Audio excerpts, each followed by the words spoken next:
time and oh, perfect. Finally, I'm getting it together. Oh, good. Oh, good. Just let me know when you want to restart and introduce me and all that good stuff. Oh, okay. Give me 1 second. I'm actually setting up the Zoom now. Okay, perfect. So yeah, so to answer your question, when we talk about spiritual bypassing, I feel like it's a little bit spiritual bypassing, but the rest of it, I think, is a term that we use in therapy, and so in that Western Western kind of colonial style of uh, managing and understanding ourselves, which has its benefits. I will say, not all of it, but some of it. We call it a fixed mindset, where it's Mm, like things can only happen if I X, Y, and Z. You're being rigid. You're not being flexible. You are um you're not taking the time, you're not taking the care to be gentle and understanding that, hey, if I experience, so say I'm 30 years old, so I've experienced 27 years of doing ineffective, unskillful things to help me manage whatever it is I'm going through. I'm not just going to be a pro at being not like that in a year, 6 months, 5 minutes, even one meditation session. Sure, things will change and shift, but that's just you again moving to this balance point. Like I was saying, you've got the lower self, the part that's like, I want to, let's see, what's something that I want to have Dunkin' Donuts 3 days a week because I got the rewards app and they told me that I get a free carrot cake muffin every day, every once a month on whatever. Like I'm gonna go have a carrot cake cupcake muffin every week. Like that's the lower self, right? It tastes good, it feels good. I like free stuff. I'm gonna get stuff at Dunkin' Donuts. And then the higher self comes in and is like, well, but what it is that we want, what do we really want? What is it that we're really hoping to gain here? Well, we don't want to miss out. We don't want to take advantage. Like we want to take advantage of things that are offered. Yeah, but you don't have to have a carrot cake muffin every week because remember we said we wanted to lose weight. How is that going to help? And me in the middle is like, I hear you. I hear you. I'm gonna have a carrot cake muffin, and next week I won't. That's where that kind of process starts happening. And that's a growth mindset. I can do things that I find difficult. I can make the change. I can try something else. Fixed mindset says, I can only do it this way, or else I'm doing it wrong and I'm going to fail. People aren't going to like me. I'm going to feel like crap. Not true. Not explicitly true. That's what I feel like it is. It's a little bit of spiritual bypassing because it's also saying if I'm only spiritual enough, then I'll be worthy of all the things that I want in my life. That's not true. You're already worthy of everything that you want because you want them. So you should have them because you want them. And you don't have to do anything special. You don't have to do anything completely out of the ordinary. You just have to figure out what you really want from your life, what your values are, what your priorities are. One of my values is relaxation. So I'm going to go to the beach. When I come home, I'm going to spend an hour doing nothing, sitting in the dark, in the toilet, in the bathroom, on the toilet, just sitting there, catching my breath. And I work with children, elementary school children during the day. One of the things I value is, being fair. So if a kid comes up to me and says, this person is blah, blah, blah. And so I'm not going to just be like, oh, well, that kid is so bad. I'm going to get them to come over and be like, tell me about what happened so that I can get the real truth. It's about, again, and this word balance keeps coming up. That's like my word of the year.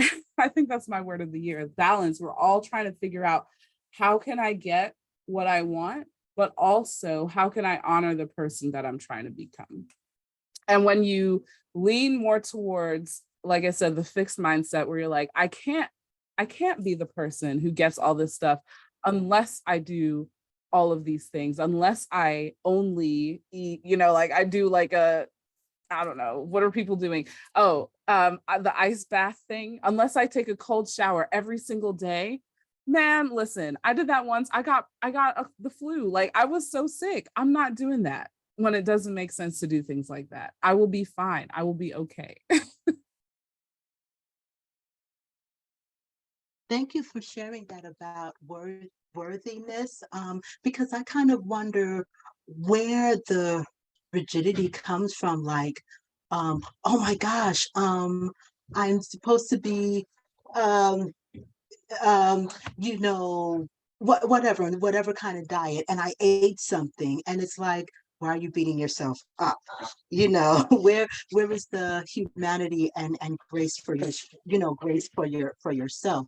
So I wonder sometimes where that does, where that does come from, the need to kind of like, oh, if I'm not doing this, then I'm not spiritual. And it's like, where do you get these rules from? Yeah. Oh man. Literally, could I talk about this for a year? I could. So I won't, but I but I could. I find it very interesting. And this is something that I have noticed from the start, however, ignored it because I'm like, surely to be a spiritual person, you must, right? Like you were saying, like, I'm not spiritual unless I do all 12 of these things in a row, unless I have these ridiculous expectations for myself that don't even make sense with who I am as a person, where I come from, is the and I wish that capitalism and patriarchy weren't the answers for what is this? What's the problem with this? But honestly, this sense that we have to overconsume, and people have, and I'm saying this, and I'm an Instagram life coach, like, but we have these messages that are coming out, right? You need to have this X, Y, and Z, or else your life is going to go to crap. You're not going to be worth anything. Don't you want to invest in yourself? Don't you want to have all the things that you want for, $6,000 a month? Like that's not sometimes, and having gone through some of these, ridiculously expensive, overpriced courses, books that I've bought, all this stuff, only to find like it's a third grade reading level. Like, why am I paying $6,000? And this book is telling me stuff that makes no sense for who I am as a person, what my life experience is, my priorities. People are so hungry for something to make sense. And like I said, especially in the last 3 years, so many people have not necessarily lost their way, but they've had to sit and think about what they want, who they are, because they had no other choice, right? Like you either do the work or you end up, impatient because you can't handle it. Like with my group practice, right? My group therapy, it was with teenagers. We had one young woman who will not be named, obviously, because of HIPAA. One person, one student, um, had a psychedelic experience just one day in her house with a bunch of friends. Oh, let's hang out and do this thing. And she had to go inpatient because she wasn't even ready for that. She didn't know what she was getting into. She hadn't done any research. Her diet wasn't right. Like there were so many different things that needed to be in place before she tried to have that experience, that now she's coming out of it hurt, and there's more harm done than there is good. All of these experiences, the $1 million life coaching courses, things like that, those things are, and they're not neutral either, because again, with the targeted language that we experience, and the stuff that just people are bombarded with, they're like, oh, you have to have this, you should have this. It's a carryover, right? The mainstream versions of all these ancient practices are completely watered down, completely delivered by people who have no idea what they're talking about, never in a day in their life, or they're still on their journey. Like, I don't feel like you can be this, and again, this is my personal opinion. I don't feel like you can call yourself a quote unquote healer if you've only taken one course and you had an experience 6 months ago. You can be a healer, just not for other people yet. I myself have been on my journey coming on 11 years, right? And it's only in the last 3 that I have been giving services for people, services outside of tarot reading, which I feel, tarot is simple, or it can be simple. But outside of that, it's hurtful. It's doing a lot of harm. So people are now like, oh, I'm swearing off that woke stuff. Like, no, you did not make an informed decision. Not going to blame you, because some of these things are very, very attractive. They look great. They sound amazing. The people have the right lighting, like, they've done their makeup, all this stuff. They put a lot of work into selling it. So people The will buy right it. lighting. It's a thing. I feel like I saw that somewhere. Like, it's a thing. People will, if you have the right lighting, people will think that they're experiencing deja vu and there's some kind of synchronicity. And like, this ring light has all these different, I have this warm lighting. Wow, oh my gosh, maybe you've seen me before just like this. No, you haven't. Like, what are you talking about?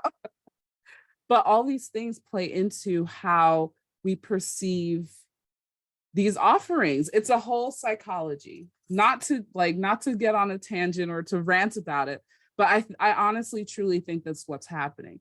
We're taking these things that are so sacred, beautiful experiences. We are applying them in an immature context, or with the framework that we already have, which we know doesn't work. We know that capitalism is evil. Like, we've all seen it.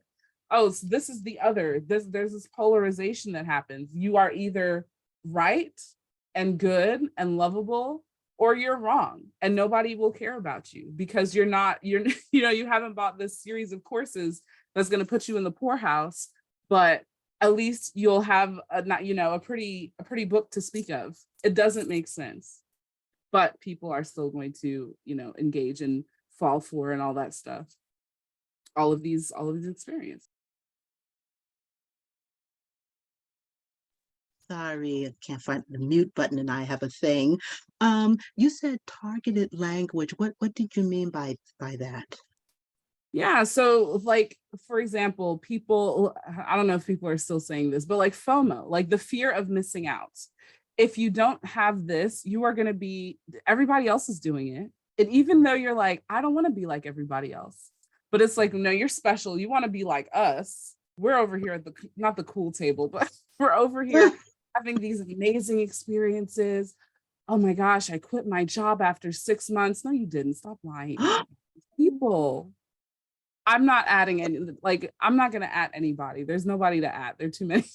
I'm not going to Oh call my anybody out in the goodness. live, but it's things like that that give people this false sense of, oh, it's really that easy. I could do it Mm. like them. No, you can't, because their life is not your life. You are here to do specific things. You are here to have specific experiences. You are disconnected in those moments. You are disconnected from your higher self, what we call the higher self. You are not, it's not, and again, the lower self is not bad. It's response. People call it the ego. Oh, I have to kill my ego. Why would you do that? That's what keeps you alive. Your ego says, no, that tiger is not trying to give you a spiritual lesson. Run away. Like, what's the matter with you? That guy is trying to scam you. Like, don't buy his book. Oh Don't my pay for his goodness. course. Things like that. Things like that. When I say targeted language, that's what I mean. Things that will appeal to people's emotions, which again is part of the psychology. If you're selling something, the best way to do it is get people to feel things and feel like they can relate to you and that you can solve them. And there's nothing inherently wrong with that, because again, especially if you're trying to provide a service, a legitimate service, but it gets out of hand when people are using it to exploit other people. They're using it to take advantage of people who are confused, having an experience that they don't really understand, and they want some guidance, or they want somebody to not necessarily tell them what to do, but to show them, hey, these are your options. And some of these people will say that that's what they do, and then they don't do that, period, at all. So, now that we have more people watching, can you please just introduce yourself and who you are and I know you have the Brooklyn connection and you know where you are and what services you do. Yeah, absolutely. And honestly, I'm just gonna pull up what I wrote you. What I sent you. That is that is the best write-up that I've ever had for what I do and who I am and my services. So, hi everyone. My name is Shaman Gaia. I am a spiritual life coach and mental health service provider, which is a fancy way of saying I'm a therapist, but I don't diagnose because I don't feel that it's helpful. I've filled roles as educator, therapist, like I said, social worker, tarot, and intuitive reader. And for the last decade, I have been on this wild journey of radical self acceptance, lots of buzzwords here, but all of that to remember exactly why I chose to be here at this time and what I came here to do. And it's led me to create my signature offerings, my one-on-one coaching, soul retrieval healings, which is a shamanic ceremony, Akashic and tarot readings. And I've created these special, very unique to me offerings that center around helping other adults, specifically millennials, remember their truest selves, navigate this human experience as a spiritual being, connect with their inner child, and live in your divine purpose, which is to live. So can you And tell me what yeah, go um ahead. what what does a shaman do, a modern day shaman and a modern day urban shaman? What do they do? Oh, yeah. So I didn't even touch on the Brooklyn connection. So I'm from Guyana originally. If you don't know where Guyana is, it's a beautiful place on the edge of South America. Part of it's in the rainforest, and I'm from there. And but I was raised in Brooklyn, Crown Heights. Okay, love it. And then now I live in the middle of nowhere in Tennessee with rabbits and deer. And I came from, Brooklyn, where sirens are going and jackhammers at odd hours of the day. Don't miss it, but that's where I'm from. It played a huge part in the person that I've become. And to be a shaman, first of all, I want to say everybody can be their own healer. A shaman, and this word is not necessarily unique to my culture or anything like that. It's the word that we use for people like me who have this connection between spirit and real life, waking life, this realm of existence, this dimension of existence. And we kind of bring information back and forth. We are masters of relationship between people, between Yeah. animals, nature, all those amazing things, the elements, even water, um, spirits. I've also been a medium, things like that. And those are all of what it means to be a shaman. I think that the word or the phrase that sums it up is a master of relationships, all relationships. Okay, thank you. And I know you had mentioned someone who'd had an experience earlier. When someone has, I don't like to say bad, but an experience that left them doubting all of this, like being quote unquote woke, what are some words that you would say to help them navigate that situation and navigate through their feelings? Yeah. So as a person, as somebody from Brooklyn, from New York, I'm like, that's what you get. You didn't even know what you were getting into. And you were just like, let me just try it. Like, what were you expecting to happen? But the the healer, the shaman Gaia part of me wants to say, that's interesting. What did you learn? What did that teach you? Because at the end of the day, I've recently started saying I don't give people advice. I ask them, what do you think you've learned from this? What knowledge have you come away with? Because I feel like advice implies I'm going to tell you what the problem was. When I have no idea what the problem. I might know because your spirits are around you and they're like, listen, she did this again. This is the fourth time that she's done this, and she's crying to somebody new, or they're crying to somebody new. But I've told them, I've given them the signs. They've woken up at 3:33 for 2 weeks in a row that they should not do this. But again, where the shaman part comes in is, oh, tell me about what's happening. And that's how my experience as a therapist or a social worker kind of fits so perfectly with this, because I'm doing all of that just with spirits. So it's like, what happened? Let's talk about what happened. Let's have a conversation. How are you feeling? How did that make you feel? Why did you feel like you needed to do that? And what happened during that? And then we kind of take it that way. Or like, so for example, and this isn't the person who had this experience, because the setting we were in was not conducive to talking about the specifics of their journey, but I can talk about my own. So for example, and this was with a high dose journey that I did a while ago. And I had this image where I was kneeling over my toilet is what I was doing, like, because I thought I was going to puke my brains out, but that's not what happened. I was going through the motions and I was like, oh man, like something is coming out of me. And I'm looking down because I'm like, surely it's all these things that I just ate that are not agreeing with my stomach. But instead, it was like I was looking into a mirror or a movie screen, and it was showing me all these different things that I was seeing. Now, had I not prepared or done some research or thought about, okay, or, even set an intention, I would have been like, I'm dying. Like, like check me into the hospital, because these are my last moments. I need to write this down. Like, what is happening? But I was instead, because I had prepared, because I'd started, I went into it with an intention, which I think is part of the biggest reason that people have these. And we don't say bad trips either. We say challenging experiences because that's what they are. They're challenging your understanding of what it means to have, like, to choose to do something that, otherwise, like, you're like, oh my God, this is a horrible experience.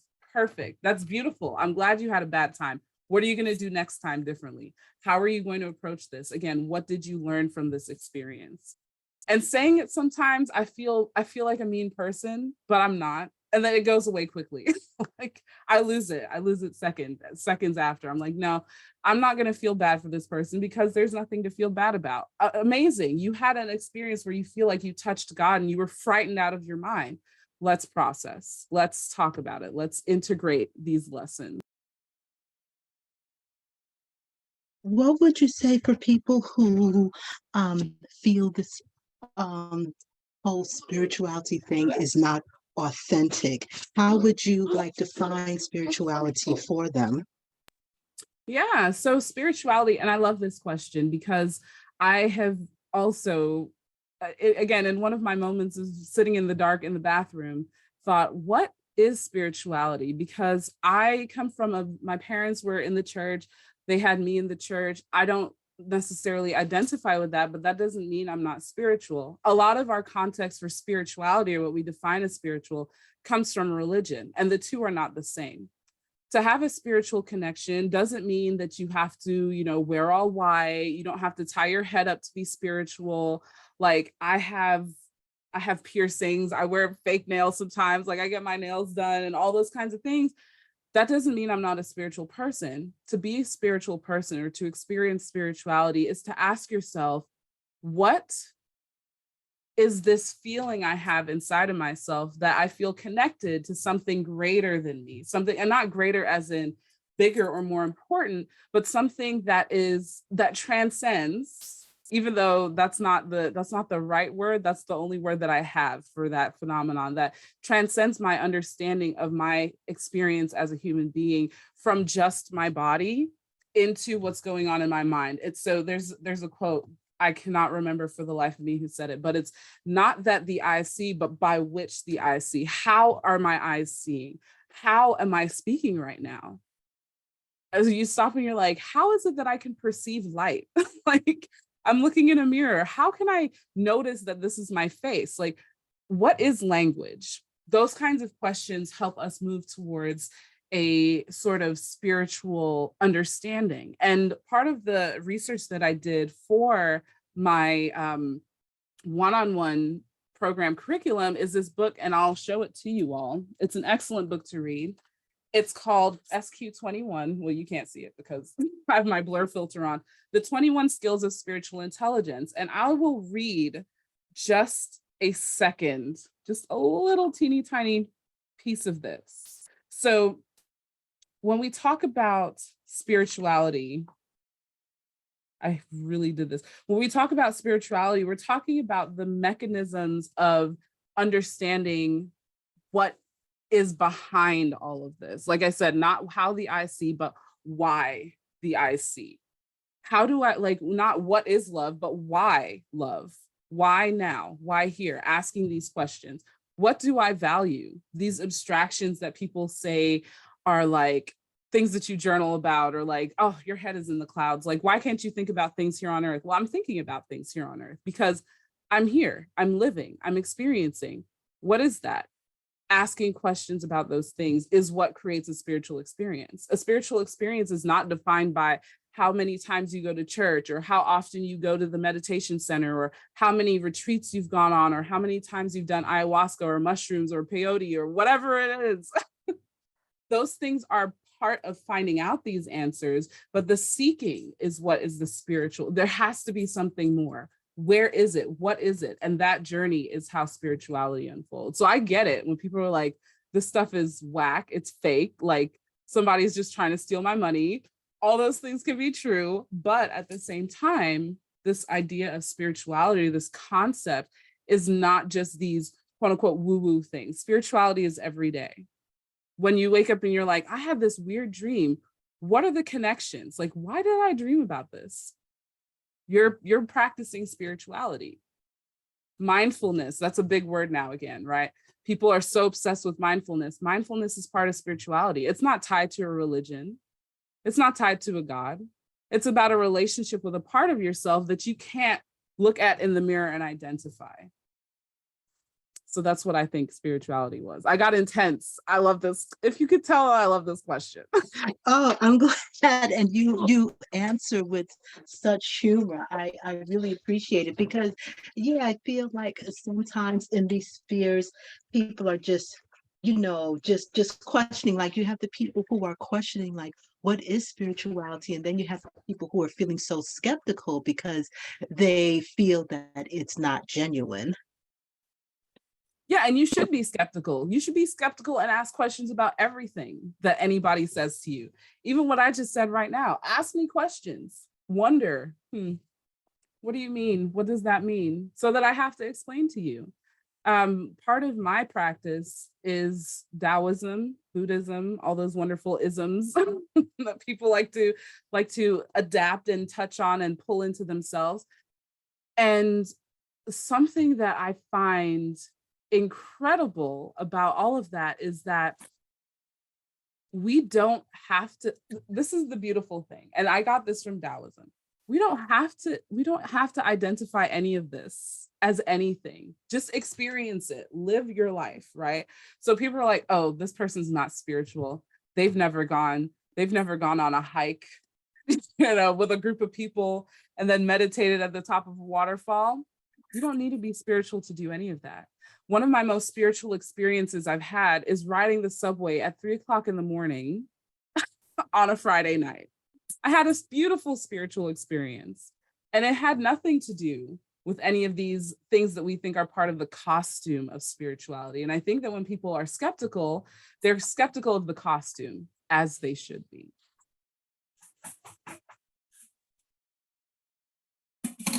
What do you mean by costume? Hi, Lucy. What do you mean by the costume? By the appearance, by someone's appearance? Yeah, so this understanding of, like we said, like what I was saying earlier about the people who use targeted language, right? So we have these vibrations, vibes, transcend. I don't even know, like I've used these words before. I can't think of them right now. What are some other words that are kind of like, you when you think of the spiritual community, you're like this, woke, like people use the word woke, activated, even the word awareness, love and light, bro. Me and my look at me coming. Love and light. If I see love and light in the street, like I'm going to get Eastern Parkway on Love and Light. Like in the street, I will fight you. Like, don't love and light me ever, because you don't know what that means. People just say these things, or they think, oh yeah, or the people who talk like this, and this is how, that's not your real voice. Stop. This is how I talk. Like I talk like this when I'm doing a meditation track and I want people to be relaxed, but my regular voice is not like that. What are you doing?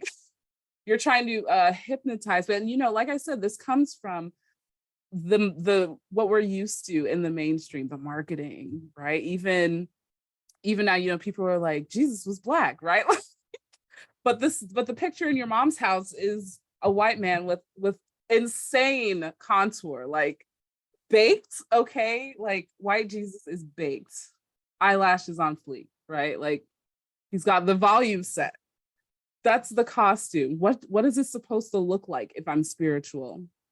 You can be spiritual and wear whatever you want. It's not about what you put on, although I do feel it's important to dress with intention. Like I'm not just wearing, my nightgown right now, right? But at the same time, it's understanding that it's more than that. There's something that you portray an image, right? But the image is not the only part that's being conveyed. It's not the real part. It's part of it, but that's not all it is. So when I say wearing a costume, that's what I mean. Wow, I just love that you just say this with such humor. Lucy, I think, did you have something to say? I see that you had a comment here. What does this say here? No, I'm so sorry. I thought I was muted. I was making all that noise. So my Oh, no, I didn't hear apologies for anything. interrupting. But thank you for having me again. Oh, absolutely, absolutely. Um, oh, I have so many questions. So what does Shaman Gaia mean? Yeah. So, oh man, I've got so many names.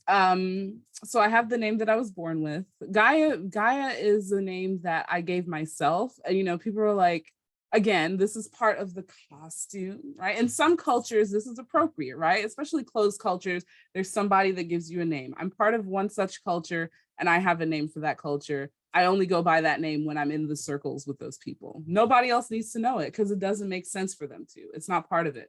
But Gaia is, and then of course, like, I'm West Indian, so I have a home name, like, and of course nobody needs to know that either because it's a secret.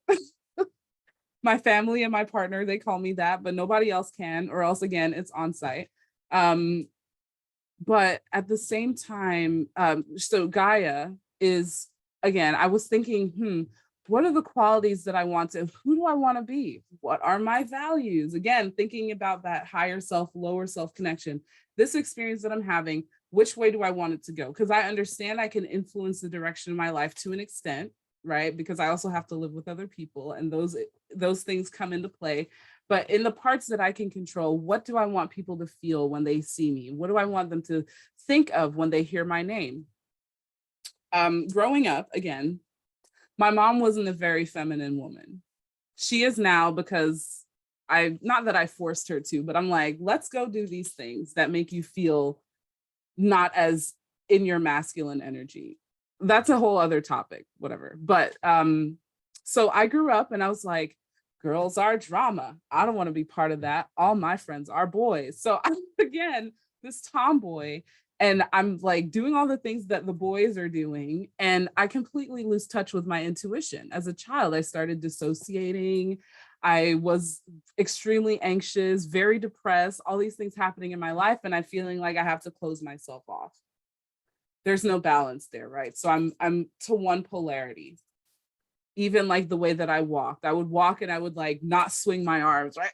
Like, not do these things that, again, they feel very kind of performative feminine sometimes to some people.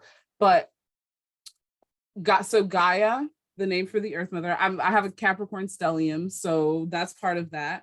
I was like, okay, I want two goddesses that embody what I want to feel, what I feel like I'm missing. So the Earth Mother, stability. I didn't feel stable. I didn't feel comfortable in my body. So I said, I'm going to name myself Gaia, but I spelled it differently because because I'm different. I was like, I don't want to spell it the same way. That's a Greek spelling. I'm Black. Like, what am I doing? So I just changed the spelling. And people mispronounce it, which I love. It doesn't matter. So Gaia. And then Venus, the goddess of love, because I didn't love myself.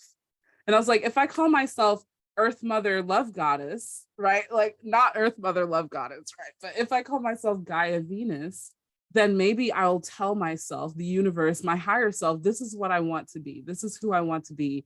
This is how I want to show up in the world. And this is how I want people to experience me as a professional in my life, all that good stuff. And here I am, Gaia Venus. I feel people tell me, oh my gosh, you're so grounded. And I'm like, wow, great. Because I don't feel like that all the time, but thank you. I'm working on it.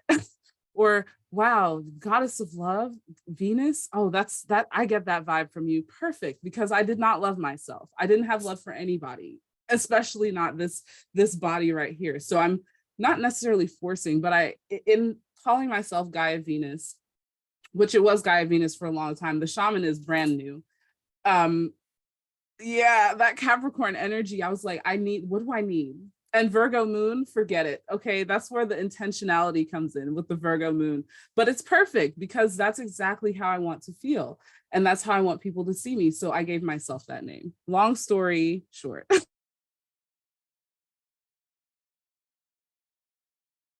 No, thank you. I appreciate that. It's always interesting to see how much astrology ties into, different aspects of life as well. I don't know much about it. I'm learning a little bit more, but it's always really interesting to see the impact that it does have. Just scrolling down here, there's definitely some people who are liking what you are saying and love the humor. Thank you very much. You said something earlier about the ego. I guess that's also one of the phrases that people say, oh, you need to kill your ego. You need to stop that ego. But isn't the ego kind of important? Like, don't we need some ego in order to survive? Yes, we need all parts of ourselves in order to to live in these bodies on this planet. And I'm being humorous because that's who I am as a person. I thought I was like, I'm gonna go in, I'm gonna be very serious, I'm gonna talk like this, but I can't even do that. That's not who I am. So I appreciate the people who appreciate me as a person. But as Joycelyn knows, I can also get very serious, but it depends on it's what's appropriate. When we talk about the ego and people say kill the ego again, I feel like that phrase makes me feel the same thing as love and light. Just to get my feeling of it, because what the issue is that, like I said, we need all parts of ourselves, the parts that we like, that are pretty and fluffy, pretty appealing, attractive, the parts that are like, oh yeah, I want to feel like that all the time. No, we need the parts that feel good and we need the parts that hurt. Again, we're trying to be balanced. We don't need to be always feeling like crap and feeling bad about our lives and feeling sorry for ourselves. And it's also not appropriate to always have this, again, the love and light, right? Oh, just if I just positive my way out of my problems, if I'm just positive enough, all these problems will disappear. Not true. And then of course you're suffering because you're like, I'm doing all the things, I'm wearing the costume, I'm doing all the things that the people on Instagram say I should do, and it's still not, like, I still don't feel anything. What's wrong? Why can't I act right? And then we get back into the fixed mindset. Like I said, if I just drink this tea for 3 months straight, all my problems will be solved. Not true. Unrealistic.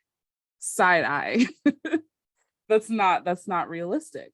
So the ego is the thing that keeps us safe. People say, oh, the ego puts things into boxes. Well, yeah, but isn't that helpful sometimes? Again, you don't want to stay there. Obviously, you don't want to say, this is where I live now. Like, I'm never leaving this hill, because that's inappropriate too. That's not, and I don't like using the word correct, but that's wrong action. So I'll just use another phrase from the Tao Te Ching and Taoism: wrong action. unskillful, is what we say in therapy.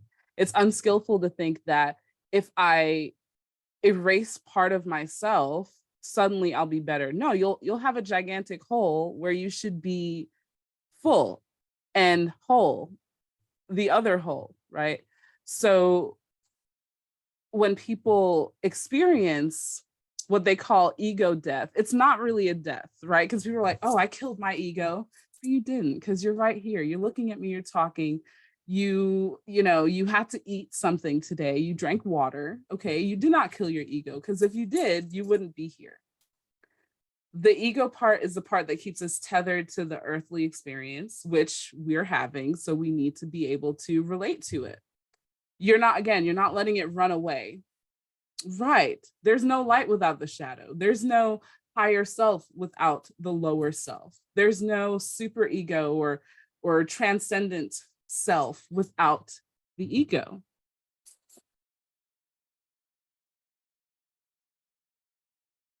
Okay, so you need all of yourself. That's what I really took away from what you Yeah. said. You Again, need long story all, short, you need I all like telling parts of stories. yourself. You need No, no, no. all the parts. I feel stories heal. I really believe that stories heal. So thank you for that. So you were asking about phrases that are like kind of overused, and what about the transformative shift? Like especially like around the eclipse. I'm looking at your face. The eclipse. Everyone's talking about this transformative shift. I'm like, okay, is that the same shift that everyone's supposed to experience through every single full moon? Like, is everything an occasion? But like you said, can't healing just happen in an instant at like any time? Because then I see people saying like, oh, I didn't put my crystals out on the full moon. Oh, I messed up. And it's like, that's kind of like you said before, like that's like a game. Like it's okay. It's okay if you didn't put your crystals out. I know I have crystals in my backyard. I forgot about them. Yeah, I've bleached many an amethyst by accidentally leaving it on the windowsill, daytime, 3 weeks past. Like, I've forgotten about you. Yeah, the transformational shift. I wasn't rolling my eyes. I was thinking. I apologize if I made a face, because I also think some of these things are very real too, right? Like, we know that the moon influences things that happen on planet Earth, and they'll do it whether you believe in it or not. You don't have to be like, oh man, because like there are land masses, continents, cities, towns, whatever, that have certain minerals, and those minerals have their own vibration, whatever, and those energies will influence how you feel. But what is it? Isn't it New York is on a gigantic bed of quartz, or Manhattan anyway, or something like that? And then over here, where I live in North Carolina, there is a huge emerald deposit. So I can't even remember what emeralds mean, but I'm sure that that has something to do with the way things move and feel here. Again, it's the interconnectedness of everything things are always playing off of each other, because we're always trying to come back to this middle balance point. So every time you experience, say, I don't know, an eclipse, right? There's certain things that you will be feeling, again, whether you believe in them or not.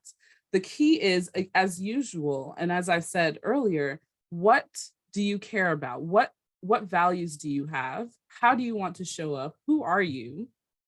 How are you going to follow through who that person is, what they want, what they need, what your higher self and lower self are trying to explain to you that they need in order for you to stay here and do what you came here to do.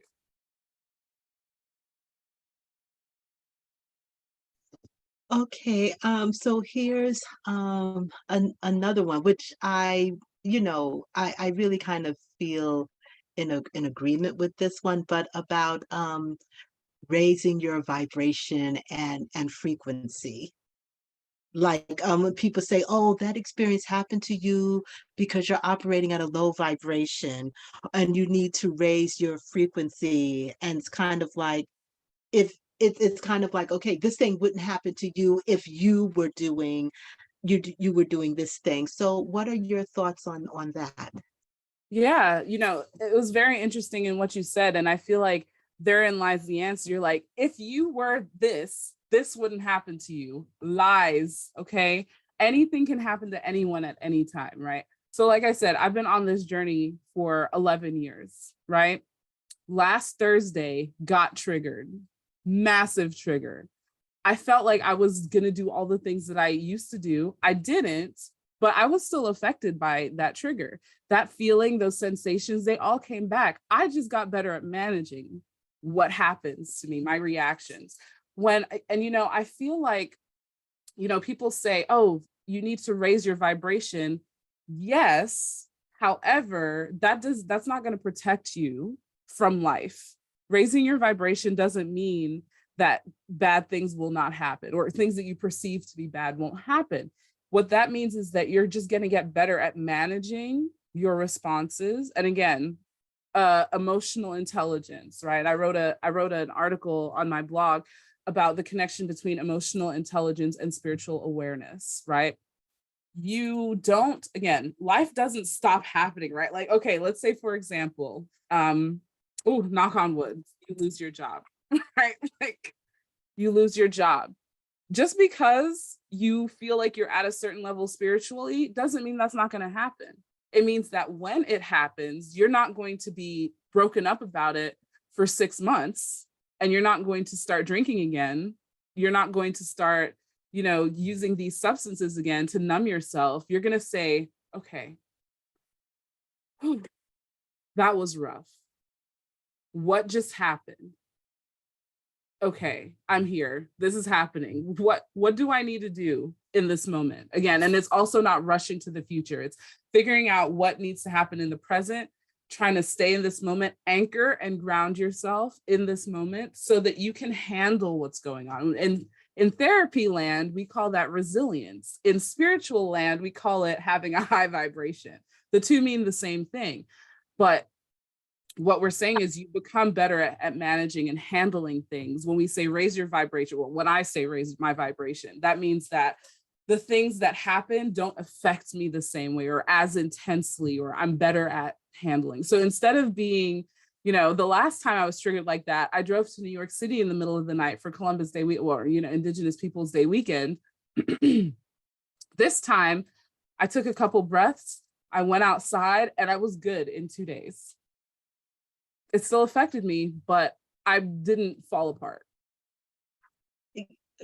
Can you say that again? Like what, in spirituality, they call it one thing, but in social work, you call it, what is it again?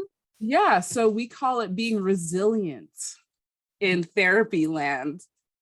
When life throws you a curveball and you're like, okay, that hit me in the face. Let me get an ice pack, instead of exploding and like trying to fight people because you got hit in the face for whatever, whether it was your fault or not, whatever happened, it happened. Things happen. So in therapy world, we say you are resilient. Mm-hmm. Wow. Okay. I'm just kind of writing that one down. Okay. Resilience.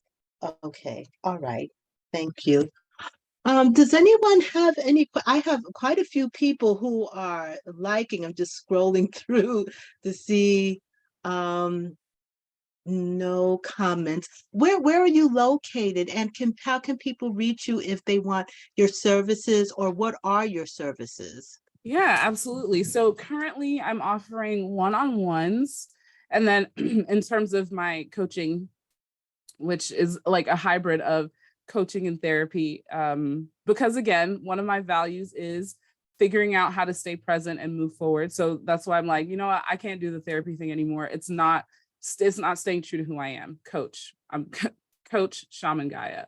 So the one-to-one sessions, which there's an application for it, because I need to make sure that that the services you're paying for are appropriate for what you need, and that we're both not going to be, spending time that we don't have with something that's not going to be effective for you. So that's something that's always a conversation to have with me before. so that's the main thing that I'm offering now. And then of course I have tarot and Akashic readings. Those are my readings. I started with tarot. I stopped it for a while, but then I was like, I loved it too much. So I came back to tarot. And then of course, soul retrieval, which is a shamanic ceremony that when people have experienced significant traumas, which is different. Significant traumas are different. And we've got some people on here who've experienced my soul retrievals more than once. But it is aimed at restoring those parts of you. So like I said, with those fixed mindsets, when you say, I'm going to ignore this part of me, because I don't ever want to feel like that again. That's what we call soul loss, depression, anxiety, those, and in therapy, we call it depression and anxiety. And so that's something that I offer as well. Again, that's something that we have to talk about. Is that appropriate for you? And what the aim of that is to help you be more resilient, because again, life keeps happening. It's not going to stop just because you've quote unquote transcended your ego. And so, yeah, those are the three main categories of offerings that I've got. I'm always on Instagram. I'm going to start doing YouTube this summer. So I keep saying that, but I mean it this time. And people can reach me at Shamangiya Venus and my website, shamangiyavenus.com. If they have any questions, feel free to shoot me a message. I will try to respond. I'm not going to be as available this weekend, but I will try to respond when I get some time. If you have any questions, yeah. Something just came to me as you were speaking. Is everyone an empath? Because often a lot of people say that they are empaths. Is that something that most human beings are empaths? I feel like that's part of being a human, period. And that comes from the spiritual part of being a human, where you have this connection to the energy that runs through all things, that current, that vibration, if you will. And you're able to pick up on things. Being empathic is something that helps us in everyday life. So, we say we have verbal and nonverbal communication. Being an empath means that you're good at nonverbal communication. You can pick up on people's signals. They don't have to say anything to you. So we're all a little bit like that. Now, there's some people who are very acutely empathic, and there are many different reasons why that could be. But in a nutshell, people who are acutely empathic are able to feel other people's emotions as their own. And those are people who are empaths. But everybody has the capacity to sense and feel and understand other people's nonverbal communication. However, not everybody is the way that we understand an empath to be. It's much more intense, because I experience that, right, as an empath, whatever we want to call it. Sensitive to people's energies and feeling them as my own. I think that's the main distinction. Okay, thank you for that. I really appreciate that description. And for people who are curious about things like, tarot and stuff like that, but they say, oh, you don't need those tools, you don't need anything but yourself. What words would you say to them? I would say you can build a house. You can build a house with your hands, but it's a lot easier if you have power tools. Wow. So, because you can make rice with using just water and heat, but it helps if you have like a rice cooker, an instant pot. It makes it easier. There's nothing wrong with it being easier. If anything, sometimes people will be like, and when I started my tarot reading journey, I used to tell people, don't tell me anything. Just let me intuit it. Just think of your question in your mind, and I'm going to connect, on some Professor X type of stuff. And now I'm like, that is so needless. Like, tell me what it is you want to know, please. Like, pick a spread. Tell me the Not Professor X. Some people fight me. They're like, no, you should be able to pick it up. I'm like, yeah, but do you want an answer for the money that you spent, or do you want to play games? Like, yeah, I'll pick up on everything. But if you give me a map, right? Like, okay, another analogy.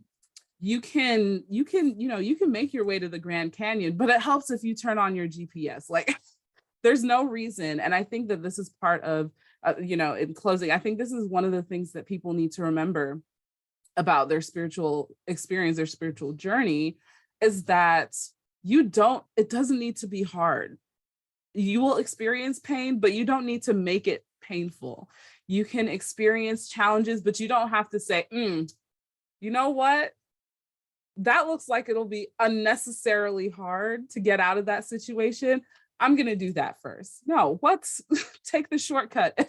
If it's available to you, not the shortcut, but take a break. Okay. It's hard enough. It's challenging enough. Don't add on to that. There's no reason for you to compound and make your suffering exponential just because you feel that will make you more worthy or that the experience will mean something. It won't. You'll have trauma to undo from trying to make it more intense than it needs to be. Okay, thank you. Thank you. Thank you. I thank you for everything that you said. Love and then the shadow come out in depression, anxiety, or insomnia. Okay. Wow. This has been fantastic. I have enjoyed everything that you have said. And thank you for sharing your information with laughter also. That Yeah. that really helps it. Thank you so very much. Just a quick stroll here. Looking, yeah, a couple of people are still watching on Facebook, and you are on Instagram as Shaman Gaia Venus, and that's how people can contact you. Yes, that is the best way to reach me. Of course, you can always book something on my website, but I prefer to talk with people to find out exactly what they need before I say, yeah, get a soul retrieval. I need $150. No, you need a tarot reading so that the cards can tell you about what you already know. Like I don't need to retrieve Jack, okay? Like you need to wake up. Like get it together, as they say. Oh my goodness, I love it. I love it. Is Sh Gaia Sh um no, Shaman, yes. Oh yes, that is it. Shaman Gaia Venus. Well, thank you. Thank you so very much. I really wish you could stay more because I had some more questions, but I'll message We'll just those have to to do it you. again. Or Yeah, whatever questions you message me will end up in a YouTube video. yeah. Okay, thank you. Thank you so very much. And I'm so appreciative of Joycelyn for introducing us. And I'm glad that I finally reached out to you. So thank you, thank you. So for everyone watching, this was Transformation Thursday, week 127 with Miss Shaman Gaia Venus. Please see the replay on Facebook and Instagram, and my YouTube, my Bronx Holistic Healing YouTube channel as well. And I'll see you next week around 7:15, 7:20. Just watch my Facebook and Instagram. I'll get on eventually. Thank you. Thank you so much. I want you to have a wonderful evening and safe travels as well. Thank you very much. You as well. Okay, thank you. Good night, everyone. Bye.